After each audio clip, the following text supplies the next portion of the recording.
Hello friends, welcome to Studykar. मैं हूं आपका दोस्त प्रभाकर। आज के इस महत्वपूर्ण लेक्चर में हम डिस्कस करने वाले हैं 21 अक्टूबर 2023 के मोस्ट इंपोर्टेंट करंट अफेयर्स के क्वेश्चन। तो आप इस पूरे लेक्चर को बहुत ही ध्यान से लास्ट तक जरूर देखिएगा। आज का पहला और इंपॉर्टेंट क्वेश्चन है, मुख्यमंत्री मक्का मिशन किस राज्य में शुरू किया गया है? तो मुख्यमंत्री मक्का मिशन अभी हाल ही में ओडिशा राज्य में शुरू किया गया है। तो ओडिशा सरकार ने मक्के की खेती का क्षेत्र बढ़ाने के लिए यह कार्यक्रम शुरू किया है। दोस्तों, सरकार किसानों के लिए मक्के की अलग अलग किस्में लाएगी जिससे मक्के के उत्पादन को बढ़ाया जाएगा। भारत में अगर हम बात करें तो मक्के का सबसे बड़ा उत्पादक राज्य है कर्नाटक, फिर उसके बाद मध्य प्रदेश और फिर महाराष्ट्र का स्थान आता है। बात आई है यहाँ पर ओडिशा की, तो ओडिशा का गठन 1 अप्रैल 1936 को हुआ था और राजधानी है भुवनेश्वर। राज्यपाल है रघुवर दास, मुख्यमंत्री हैं नवीन पटनायक। विधानसभा की सीटें जरूर याद रखिएगा, 147 हैं। ओडिशा से रिलेटेड कुछ इंपॉर्टेंट करंट अफेयर्स डिस्कस कर लेते हैं। तो अभी हाल ही में चीफ मिनिस्टर नवीन पटनायक ने ओडिशा में मुख्यमंत्री संपूर्ण पुष्टि योजना को शुरू किया है। ओडिशा के सीएम नवीन पटनायक ने 181 मोबाइल पशु चिकित्सा वाहनों को अभी हाल ही में हरी झंडी दिखाई थी। ओडिशा के रायगढ़ सॉल और कोरापुट के काला जीरा चावल को जीआई टैग मिला है। इसके अलावा ओडिशा के मुख्यमंत्री नवीन पटनायक ने मो जंगल जामी योजना की शुरुआत की है।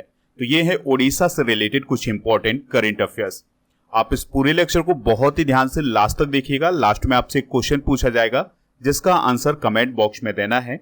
अगर आप चैनल पर पहली बार आए हैं तो सब्सक्राइब कर लें, बेल आइकॉन भी दबा लें जिससे आपको समय पर सबसे पहले नोटिफिकेशन मिल सकेगा। पीडीएफ के लिए आप हमारे टेलीग्राम चैनल से जुड़ सकते हैं। आपको टेलीग्राम पर जाना है, स्टडीकर ऑफिशियल सर्च करना है तो हमारा चैनल मिल जाएगा और इस चैनल को ज्वाइन करना है तो आपको पीडीएफ भी मिल जाएगा। आपके लिए एक बहुत ही बड़ी खुशखबरी है कि आपके चैनल स्टडीकर की जो ई बुक है उसको लॉन्च कर दिया गया है। तो ये जो ई बुक है ये सितंबर माह की करंट अफेयर्स की ई बुक है। ये आपके एग्जाम की दृष्टि से बहुत ही इंपॉर्टेंट ई बुक होने वाली है क्योंकि इसमें हर उस टॉपिक को कवर किया गया है जो आपके एग्जाम की दृष्टि से बहुत ही महत्वपूर्ण था। सबसे स्पेशल बात यह की गई है कि इसके इंग्लिश वर्जन को भी लॉन्च किया गया है। तो अब इसका इंग्लिश वर्जन भी आपको उपलब्ध हो जाएगा। तो ये ई बुक मिलेगी हमारे ऐप पर। तो आप ऐप को इंस्टॉल कर लीजिएगा प्ले स्टोर से या फिर डिस्क्रिप्शन बॉक्स में इसका लिंक दिया गया है तो वहां से भी आप इंस्टॉल कर सकते हैं। जैसे ही आप इस ऐप को इंस्टॉल करेंगे, सारी जानकारी भरेंगे, उसके बाद आपको कुछ इस प्रकार का इंटरफेस दिखाई देगा। तो जब आप ई बुक वाले ऑप्शन पर जाएंगे तो आपको ई बुक मिल जाएगी। हमारे ऐप पर डेली क्विज और पीडीएफ, इसके अलावा टेस्ट सीरीज भी उपलब्ध है। तो आप इन सभी का भी फायदा उठा सकते हैं। और आपके लिए एक व्हाट्सएप चैनल बनाया गया है तो उसका लिंक डिस्क्रिप्शन बॉक्स में दिया गया है, वहां पर भी आप हमसे जुड़ सकते हैं। नेक्स्ट क्वेश्चन है, यूरोपीय यूनियन यानी यूरोपीय संघ के शीर्ष मानवाधिकार पुरस्कार से किसे सम्मानित किया गया है? आंसर हो जाएगा महसा अमीनी को। तो दोस्तों, अभी हाल ही में महसा अमीनी को मरोड़ों उपरांत यूरोपीय संघ के शीर्ष मानवाधिकार पुरस्कार, जिसका नाम है सखारोव पुरस्कार, उससे सम्मानित किया है। अब सवाल आता है कि ये महसा अमीनी है कौन? तो दोस्तों, यह एक ईरानी महिला है और पिछले साल ईरान की पुलिस के द्वारा इन्हें हिरासत में लिया गया था और इसी हिरासत के दौरान उनकी मौत हो गई थी, जिसके बाद ईरान में बहुत ज्यादा विरोध हुआ था इस बात का। तो महसा अमीनी को विचार की स्वतंत्रता के लिए सखारोव पुरस्कार से सम्मानित किया गया है। याद रखिएगा, ये जो सखारोव पुरस्कार है इसकी शुरुआत 1988 में की गई थी और ये जो पुरस्कार है ये मानवाधिकार के क्षेत्र में प्रदान किया जाता है। अब यहाँ पर बात आई है पुरस्कार की, तो 2023 के कुछ पुरस्कार रिवाइज कर लेते हैं। तो डॉक्टर अंबेडकर अवार्ड 2023 उत्तर प्रदेश के चीफ मिनिस्टर योगी आदित्यनाथ को दिया गया है। अंतरराष्ट्रीय सांख्यिकी पुरस्कार 2023 CR राव को दिया गया है। फेमिना मिस इंडिया 2023 का खिताब नंदिनी गुप्ता को दिया गया है जो कि कोटा राजस्थान की हैं। महाराष्ट्र भूषण पुरस्कार डॉक्टर दत्तात्रेय नारायण को दिया गया है। Order of the white eagle जो कि पोलैंड का पुरस्कार है, ये दिया गया है यूक्रेन के राष्ट्रपति वोलोदिमिर जेलेंस्की को। Business leader of the decade award दिया गया है कुमार मंगलम बिरला को। मेलकम आदिसेसिया पुरस्कार 2023 से सम्मानित किया गया है उत्साह पटनायक को। और दूसरा लता दीनानाथ मंगेशकर पुरस्कार 2023 दिया गया है आशा भोसले जी को। अगला क्वेश्चन है, प्यूमा के ब्रांड एम्बेसडर कौन बने हैं? तो अभी हाल ही में क्रिकेटर मोहम्मद शमी को प्यूमा के द्वारा ब्रांड एम्बेसडर नियुक्त किया गया है। दोस्तों भारतीय क्रिकेटर हैं, तेज गेंदबाज हैं मोहम्मद शमी, तो उन्हें प्यूमा के द्वारा अभी हाल ही में ब्रांड एम्बेसडर बनाया गया है। प्यूमा के और भी ब्रांड एम्बेसडर हैं जो कि स्पोर्ट्स से जुड़े हुए हैं, जैसे Virat Kohli, Usain Bolt, footballer Neymar junior और सुनील छेत्री, मुक्केबाज MC मैरी कॉम, क्रिकेटर हरमनप्रीत कौर और हरलीन देओल। इसके अलावा पैरा शूटर अवनी लेखरा को भी प्यूमा का ब्रांड एम्बेसडर बनाया गया है। अब यहाँ पर बात आई है ब्रांड एम्बेसडर की, तो 2023 के कुछ प्रमुख ब्रांड एम्बेसडर डिस्कस कर लेते हैं। जैसे अभी हाल ही में सचिन तेंदुलकर जी को क्रिकेट वर्ल्ड कप 2023 का ग्लोबल एम्बेसडर बनाया गया है। महेंद्र सिंह धोनी को स्वराज ट्रैक्टर्स का ब्रांड एम्बेसडर बनाया गया है। कैटरीना कैफ को यूनिक्लो भारत का ब्रांड एम्बेसडर बनाया गया है। ऋतिक रोशन को मोबिल का ब्रांड एम्बेसडर बनाया गया है। अनुष्का शर्मा को महिलाओं के फैशन ब्रांड डब्लू का ब्रांड एम्बेसडर बनाया गया है। राहुल द्रविड़ को भारत पेट्रोलियम कॉर्पोरेशन लिमिटेड का ब्रांड एम्बेसडर, शाहरुख खान को ICC विश्व कप 2023 का ब्रांड एम्बेसडर और रश्मिका मंदाना को एप्सन इंडिया का ब्रांड एम्बेसडर बनाया गया है। नेक्स्ट क्वेश्चन है पुलिस स्मृति दिवस कब मनाया जाता है? तो इस क्वेश्चन का आंसर हो जाएगा 21 अक्टूबर को। तो हर साल पुलिस स्मृति दिवस 21 अक्टूबर को मनाया जाता है। अब सवाल आता है कि यह दिवस क्यों मनाया जाता है, तो इसके पीछे की एक घटना है। 21 अक्टूबर 1959 को लद्दाख के हॉट स्प्रिंग क्षेत्र में चीनी सैनिकों के द्वारा घात लगा करके भारतीय जवानों पर हमला किया गया था और इस हमले में 10 जवान शहीद हो गए थे। तो इन्हीं की याद में हर साल पुलिस स्मृति दिवस मनाया जाता है। तो इसमें जो उस समय शहीद हुए थे जवान, उनको याद करने के लिए और फिर उसके बाद जो भी पुलिसकर्मी शहीद होते हैं उनकी याद में यह पुलिस स्मृति दिवस मनाया जाता है 21 अक्टूबर को। चलिए दोस्तों, हाल ही में मनाए गए कुछ प्रमुख दिवस भी डिस्कस कर लेते हैं। जैसे 20 अक्टूबर को अंतर्राष्ट्रीय सेफ दिवस, 17 अक्टूबर को गरीबी उन्मूलन के लिए अंतर्राष्ट्रीय दिवस, 15 अक्टूबर को वर्ल्ड व्हाइट कैन दिवस, 14 अक्टूबर को विश्व मानक दिवस, 13 अक्टूबर को अंतर्राष्ट्रीय आपदा जोखिम न्यूनीकरण दिवस, 12 अक्टूबर को विश्व दृष्टि दिवस, 11 अक्टूबर को अंतर्राष्ट्रीय बालिका दिवस, 10 अक्टूबर को विश्व मानसिक स्वास्थ्य दिवस और 9 अक्टूबर को विश्व डाक दिवस मनाया गया है। नेक्स्ट क्वेश्चन है केम्पेगौड़ा इंटरनेशनल एयरपोर्ट दुनिया का सबसे पंक्चुअल एयरपोर्ट बना है, यह कहाँ स्थित है? तो यह कर्नाटक की राजधानी बेंगलुरु में स्थित है। तो दोस्तों, इस रिपोर्ट को अभी हाल ही में किसने जारी किया है? तो एक एविएशन एनालिटिक्स फर्म है जिसका नाम है शीरियम, तो उसके द्वारा एक रिपोर्ट जारी की गई है और इस रिपोर्ट में यह कहा गया है कि जो केम्पेगौड़ा इंटरनेशनल एयरपोर्ट है ये समय का पाबंद एयरपोर्ट है, यानी यहाँ पर जो फ्लाइटें होती हैं वो बहुत कम लेट होती हैं, इसलिए इसे दुनिया का सबसे पंक्चुअल एयरपोर्ट बताया गया है। तो याद रखिएगा, इस रिपोर्ट को किसने जारी किया है? शीरियम ने जारी किया है। अब यहाँ पर बात आई थी एयरपोर्ट की, तो कुछ इंपॉर्टेंट एयरपोर्ट डिस्कस कर लेते हैं भारत के। तो राजीव गांधी अंतर्राष्ट्रीय हवाई अड्डा हैदराबाद तेलंगाना में है, इंदिरा गांधी अंतर्राष्ट्रीय हवाई अड्डा दिल्ली में है और सरदार वल्लभ भाई पटेल अंतर्राष्ट्रीय हवाई अड्डा अहमदाबाद गुजरात में है, कालीकट अंतर्राष्ट्रीय हवाई अड्डा कोझिकोड केरल में है, चौधरी चरण सिंह अंतर्राष्ट्रीय हवाई अड्डा लखनऊ उत्तर प्रदेश में है, नेताजी सुभाष चंद्र बोस अंतर्राष्ट्रीय हवाई अड्डा कोलकाता पश्चिम बंगाल में है और डाबोलिम हवाई अड्डा ये डाबोलिम गोवा में है और मंगलुरु अंतर्राष्ट्रीय हवाई अड्डा मंगलुरु कर्नाटका में है। तो ये है भारत के कुछ प्रमुख हवाई अड्डे। नेक्स्ट क्वेश्चन है किस राज्य के 3 बाघ अभयारण्यों में विशेष बाघ सुरक्षा बल के गठन को मंजूरी दी गई है? आंसर हो जाएगा अरुणाचल प्रदेश। तो दोस्तों, आप इस न्यूज को बहुत ही ध्यान से समझिएगा।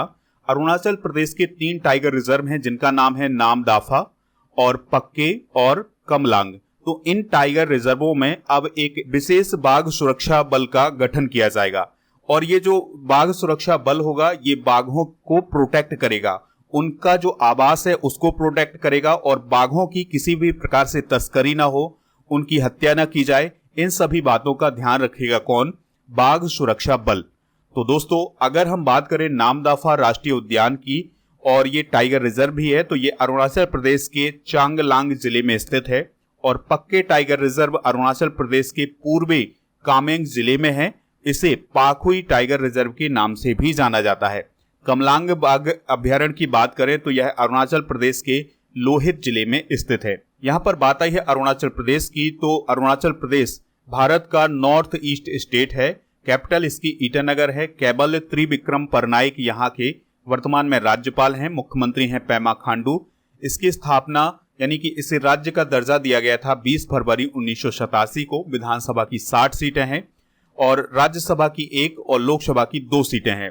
और यहाँ का जो उच्च न्यायालय है वो है गुवाहाटी उच्च न्यायालय, जो कि असम में स्थित है। अरुणाचल प्रदेश से रिलेटेड कुछ इंपॉर्टेंट करंट अफेयर्स भी डिस्कस कर लेते हैं। तो अभी हाल ही में मुख्यमंत्री श्रमिक कल्याण योजना की शुरुआत अरुणाचल प्रदेश में की गई है। तेंजिंग यांगकी अरुणाचल प्रदेश की पहली महिला IPS अधिकारी अभी हाल ही में बनी है।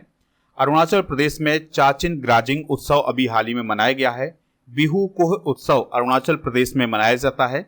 अरुणाचल प्रदेश के मुख्यमंत्री ने अरुण पोल ऐप का शुभारंभ अभी हाल ही में किया था। तो ये है अरुणाचल प्रदेश से रिलेटेड कुछ important current affairs. Next question है, हाल ही में ऑपरेशन चक्र किसके द्वारा चलाया गया है? आंसर हो जाएगा CBI। तो दोस्तों CBI का मतलब है सेंट्रल ब्यूरो ऑफ इन्वेस्टिगेशन। तो इसके द्वारा अभी हाल ही में ऑपरेशन चक्र को चलाया गया था।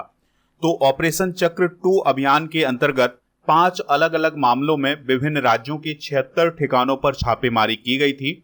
और दोस्तों इस अभियान का जो उद्देश्य था वो था देश में साइबर से जुड़े संगठित वित्तीय अपराध तंत्र का खात्मा करना। तो याद रखिएगा ऑपरेशन चक्र CBI के द्वारा चलाया गया था। बात आई है CBI की, तो इसे केंद्रीय जांच ब्यूरो के नाम से जाना जाता है। इसका गठन हुआ था 1963 में। इसका मुख्यालय नई दिल्ली में है। इसके वर्तमान में निदेशक हैं प्रवीण सूद और विशेष निदेशक हैं प्रवीण सिन्हा। भारत सरकार की यह मुख्य जांच एजेंसी है। दोस्तों यहाँ पर बात आई है ऑपरेशंस की, तो कुछ प्रमुख ऑपरेशन डिस्कस कर लेते हैं। जैसे ऑपरेशन अजय अभी हाल ही में भारत के द्वारा इजराइल हमास संघर्ष क्षेत्र से भारतीय नागरिकों के निकालने के लिए चलाया गया है। Operation sword of iron Israel ने हमास के खिलाफ चलाया है। ऑपरेशन कावेरी सूडान में फंसे भारतीय नागरिकों को निकालने के लिए भारत सरकार के द्वारा चलाया गया था। ऑपरेशन दोस्त भारत सरकार द्वारा भूकंप प्रभावित तुर्की और सीरिया में मदद के लिए चलाया गया था। ऑपरेशन गंगा यूक्रेन में भारतीय नागरिकों को निकालने के लिए चलाया गया था। ऑपरेशन अलर्ट BSF के द्वारा भारत पाकिस्तान सीमा पर सुरक्षा बढ़ाने के लिए चलाया गया था। ऑपरेशन सजग भारतीय तटरक्षक के द्वारा चलाया गया है। ऑपरेशन गरुड़ की बात करें तो ये CBI ने ड्रग नेटवर्क को खत्म करने के लिए चलाया था। तो ये है कुछ प्रमुख ऑपरेशन। अगला प्रश्न है, आपदा प्रबंधन में गोल्डन पीकॉक पुरस्कार से किसे सम्मानित किया गया है? तो REC लिमिटेड को गोल्डन पीकॉक पुरस्कार अभी हाल ही में दिया गया है। अब सवाल आता है कि ये गोल्डन पीकॉक पुरस्कार किसके द्वारा दिया गया है? तो इंस्टीट्यूट ऑफ डायरेक्टर्स के द्वारा यह पुरस्कार दिया गया है और ये आपदा प्रबंधन के क्षेत्र में दिया गया है। दोस्तों याद रखिएगा इंस्टीट्यूट ऑफ डायरेक्टर्स की जो स्थापना है वो 12 जुलाई 1990 को की गई थी। यहाँ पर बात आई है REC लिमिटेड की, तो इसका फुल फॉर्म होता है रूरल इलेक्ट्रिफिकेशन कॉर्पोरेशन लिमिटेड, जिसको स्थापित किया गया था 25 जुलाई 1969 में। मुख्यालय इसका नई दिल्ली में है। CMD है विवेक कुमार देवागन और यह विद्युत मंत्रालय के स्वामित्व में काम करता है। अगला प्रश्न है, शतरंज में विश्व के नंबर 1 मैग्नस कार्लसन को हराने वाले तीसरे भारतीय कौन बने हैं? तो वो बने हैं कार्तिकेयन मुरली। तो दोस्तों अभी हाल ही में कार्तिकेयन मुरली ने कतर मास्टर्स शतरंज क्लासिकल टूर्नामेंट में विश्व के नंबर 1 खिलाड़ी मैग्नस कार्लसन को हरा दिया है। और कार्तिकेयन मुरली जो है वो मैग्नस कार्लसन को हराने वाले तीसरे भारतीय बन गए हैं। इससे पहले हरि कृष्णा और विश्वनाथन आनंद ने भी कार्लसन को हराया था। मैग्नस कार्लसन की बात करें तो उनका संबंध नॉर्वे देश से है और वो 5 बार के विश्व शतरंज चैंपियन है। और मैग्नस कार्लसन 1 जुलाई 2011 से फिडे विश्व शतरंज रैंकिंग में नंबर 1 स्थान पर हैं। फिडे की बात आई है तो इसे इंटरनेशनल चेस फेडरेशन बोला जाता है और यह चेस के क्षेत्र में सबसे बड़ी संस्था है। इसकी स्थापना 20 जुलाई 1924 को हुई थी। हेडक्वार्टर लुसाने स्विट्जरलैंड में है। इसके 200 सदस्य हैं और इसके अध्यक्ष हैं अर्कडी ड्यूकोरबिच और उपाध्यक्ष हैं भारत के विश्वनाथन आनंद। आज का अंतिम प्रश्न है, रिवर्स स्विंग पुस्तक किसके द्वारा लिखी गई है? तो अशोक टंडन के द्वारा अभी हाल ही में रिवर्स स्विंग पुस्तक को लिखा गया है।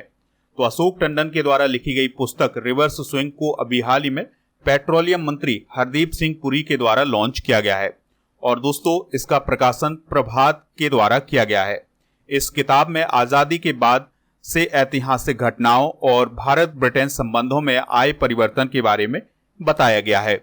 बात आई है यहाँ पर पुस्तक की, तो 2023 की कुछ प्रमुख पुस्तकें डिस्कस कर लेते हैं। जैसे वॉर एंड वुमेन पुस्तक को लिखा है M.A. हसन ने, as good as my world को लिखा है K.M. चंद्रशेखर ने, विक्ट्री सिटी को लिखा है सलमान रश्दी ने, ब्रेकिंग बैरियर को लिखा है काकी माधवराज ने, ह्यूमन एनाटॉमी को A.K. द्विवेदी ने, इरफान खान ए लाइफ इन मूवीज पुस्तक को लिखा है शुभ्रा गुप्ता ने, ब्रेव हार्ट्स ऑफ भारत पुस्तक को लिखा है विक्रम संपत ने, चिपको मूवमेंट पीपल्स हिस्ट्री पुस्तक को लिखा है शेखर पाठक ने। तो ये हैं 2023 की कुछ प्रमुख पुस्तकें। चलिए दोस्तों, अब हम कल के करंट अफेयर्स को रिवाइज करते हैं, फिर इसके बाद जनरल नॉलेज के पिटारे को डिस्कस करेंगे। लास्ट में पूछेंगे आपसे क्वेश्चन जिसका आंसर कमेंट बॉक्स में बताना है। तो कल का पहला क्वेश्चन था, उड़ीसा के नए राज्यपाल कौन बने हैं? रघुवर दास बने हैं। ग्लोबल रिमोट वर्क इंडेक्स में भारत को कौन सा स्थान मिला है? तो भारत को 64वां स्थान मिला है। भारत का पहला रीजनल रैपिड ट्रांजिट सिस्टम किस राज्य में लॉन्च किया जाएगा? तो यह है उत्तर प्रदेश में लॉन्च किया जाएगा। हुडको के अध्यक्ष एवं प्रबंध निदेशक कौन बने हैं? संजय कुलश्रेष्ठ। राष्ट्रीय सहकारी निर्यात लिमिटेड कितने देशों को चावल एक्सपोर्ट करेगा? 7 देशों को। भारत का पहला तिलापिया पार्पोवायरस किस राज्य में पाया गया है? तमिलनाडु में। किस राज्य में प्रमोद महाजन ग्रामीण कौशल विकास केंद्र लॉन्च किया गया है? महाराष्ट्र में।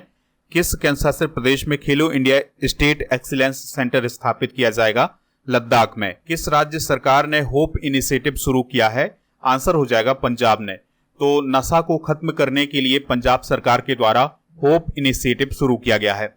विश्व स्वास्थ्य शिखर सम्मेलन 2023 किस देश में आयोजित किया गया है? तो जर्मनी में आयोजित किया गया है। तो ये थे दोस्तों कल के करंट अफेयर्स के क्वेश्चन। दोस्तों, आज के जनरल नॉलेज के पिटारे में हम डिस्कस करेंगे पड़ोसी देशों की सीमा की लंबाई।